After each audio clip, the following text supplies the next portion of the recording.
దేవుని భయం కలిగిన వాడు తగ్గింపు కలిగి ఉంటాడంట. ఈరోజు మిమ్మల్ని అడుగుతాను, దేవుని భయం ఉందా మీకు?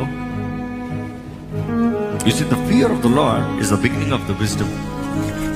దేవుని భయంతో మనం జీవించాలని దేవుని ఆశపడుతున్నాడు. దేవుని భయం మనం అంటే పరిశుద్ధతలు కలిగి ఉంటాం, జ్ఞానం కలిగి ఉంటాం, పరిశుద్ధత కలిగి ఉంటాం, లోబడే వారిగా ఉంటాం.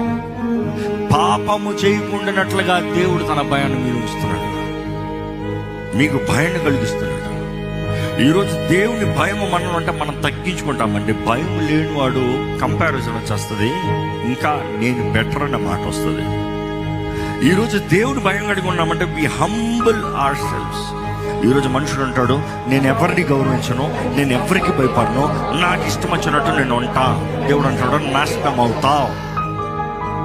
Bible just tells it one word, rebel generation. నా ఇష్టం వచ్చినట్టు నేను ఉంటా, నేను ఎవరిని గౌరవించను,